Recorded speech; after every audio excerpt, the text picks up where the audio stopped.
Well, hey, Amber, how's it going? Good. How are you? Doing great. I'm so glad that we're doing this again. I know you said last week you were at an awesome event, and that sounds so fun. It So was. It was great to be around people and getting my mortgage learn on. So it was I great. love that. Good for you.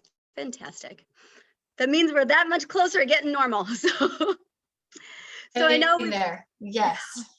we've got a lot to cover today. We don't want to spend too much time, so we're just going to dive right into it. I want to say, a lot of people, I just want to kind of address some headlines that we've been seeing. A lot of headlines are coming out of Inman did a bubble trouble series, and a bunch of different articles are coming out all talking about bubbles and what they think is going on and all this. And, if you read the articles about the bubble trouble, it's actually not saying that we're in a bubble at all, but it's saying that people are thinking about, because of our big appreciation rates. When we look at things like, roughly 24% appreciation year over year, a lot of people are getting concerned. But it's one thing that you just kind of want to think about is our times are different than they were 15 years ago. And, market is very, very, very early on steps of starting to get a little more normal. We're starting to add some seasonality into the mix.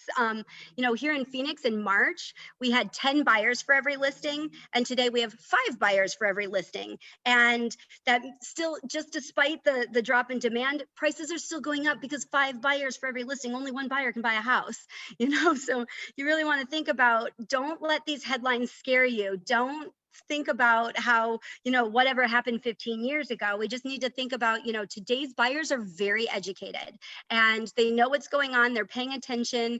And, and I know, Amber, you talk about all the time how you spend a lot of time educating the buyers out there. And so they're making conscious decisions and looking at what's out there, and they're not buying houses that are overpriced. So that's one thing to pay attention to, is as that demand has declined a little bit, overpriced houses are sitting, and we're seeing more price reductions because of these, very educated buyers. And then you also want to think about this kind of unsustainable appreciation I know I just mentioned. And then, when you really think about it, in economics, everything comes down to supply and demand. And in real estate, it's about supply and demand and equity. In 2005, we had a lot of supply or a lack of supply. We had high demand, but we had no equity. Today, we have even lower inventory, solid demand, and tons of equity. So it puts a lot of people in a much better situation. They have options depending on whatever they want to do. They want to sell, they want to, refinance. They can do a lot of things because they have that ability. Lenders are not lending to uncreditworthy people, and they haven't been for 8 years. It's been a while, and so when we think about, also when we look at that supply and demand, we still are running about 77% below normal for supply. Normal is like 25,000 listings, and right now we have almost 5,000, which is definitely an improvement of where we were not that long ago. Our demand remains about 8% above normal, so it's not, knocking down the house, but it's still an elevated demand. Some of the things that you might be also hearing in headlines is that the eviction ban was lifted because a federal court, a federal judge ruled to lift that ban. There was a lawsuit filed by the Alabama and Georgia Association of Realtors, and the judge found that it was, they could lift the ban 6 weeks ahead of time because it's supposed to expire at the end of June. And within hours of that ban being lifted, the DOJ said, nope, they put a stay on it, and now it's back in, they've, I can't come up with the word, but you know what I'm talking about. So they've basically said you can't do it. And they issued a statement, and the FTC and CFPB both have issued statements saying, landlords, you're going to be held accountable if you move forward with any evictions right now. So people be careful if they're starting to think that that means it's a green light to go ahead and do that.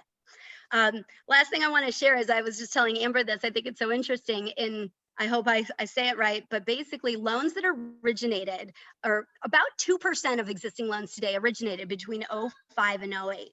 The small group, yet they make up 5 times the rate of the serious delinquencies that when compared to loans that originated after 09, and that's 96% of loans. And so you just think about, these loans are still haunting us. It's just crazy to think about why. That is crazy. Yeah. And I know, Amber, speaking of loans, let's talk about lending and loans and the rates and everything that you've got going on. Yeah, so we've seen some nice improvement in interest rates. The interest rate chart has shown that, over the last couple of weeks, we've just been seeing very minimal, but a decrease in interest rates. And it's just been a trend that we've been on. And so now we're in kind of like a new trading range. And it was really critical when we had the Fed meeting almost 2 weeks ago, and the commentary that Chairman Powell really came out saying that the economy is not where it needs to be, that he is not going to be doing any kind of tapering anytime soon on the mortgage-backed security purchases. So that really helped to calm down the investors in the market and stop the bleeding of the mortgage bonds, which is what we were seeing with the constant sell-off causing interest rates to jump up.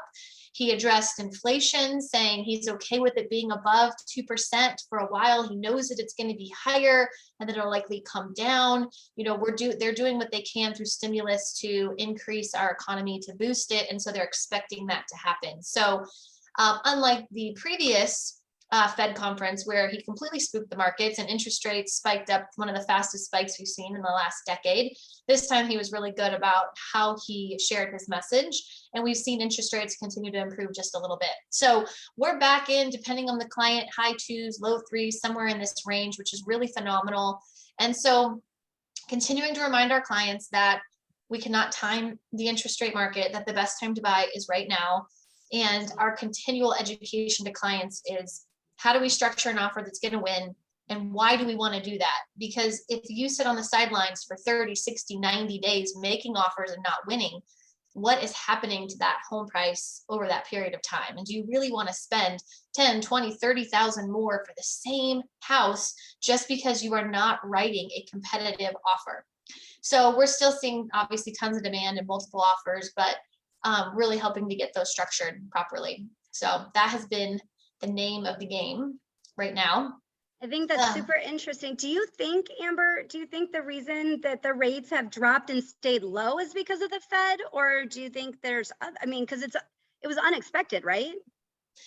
Yeah, the rates rose way sooner than most people were predicting, and they rose way faster. So it was a lot of things all at once happening with like the boost in economy and some different sell-offs of investor groups, but it was anytime anything's like too rapid, it's not sustainable. Like it had to stop, but we just didn't know when. And so I think it was the Fed commentary and then just getting buyers back into the market that the bonds just started to change. And so the future is hard to tell, but I think we'll be in this range for a while, which is an incredible range to be buying in to help with affordability, especially with the increase in prices that we've seen. I like it. Buy now. That helps explain it. Thank you, because there's a lot of questions of like what everybody was saying, what, whiplash.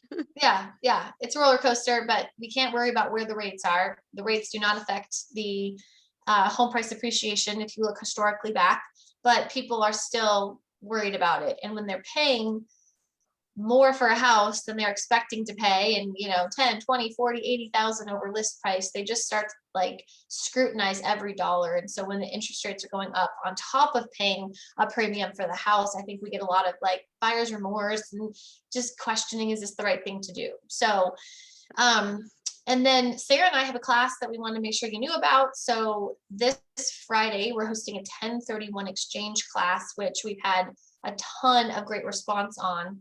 It'll be virtual, so we have an unlimited amount of people basically that could come. So join. There's so many questions about 1031 right now. How to do it? Is it going to stay around? Is there a new policy? What's expected? So it's going to be a very incredible event. So I highly recommend, and Sarah will put the link right to register for it. Yep. Join us for it. We haven't had one of these in a really long time, so I'm really excited for the information as well. So please attend. Absolutely. Awesome. Yeah. Well, Amber, as always, I appreciate your time and your great information, because it really helps, our consumers and our agents make good decisions. Yes, of course. Thank you so much for having me and all of your great statistics that we can share with our people. Statistics, data, information, that is the best way to communicate, right? Because we want to take the emotion out of it and make it more about the numbers and the facts and the data. So you provide great value, and thanks for having me here. Anytime. All right. All right. I'll see you later. Bye.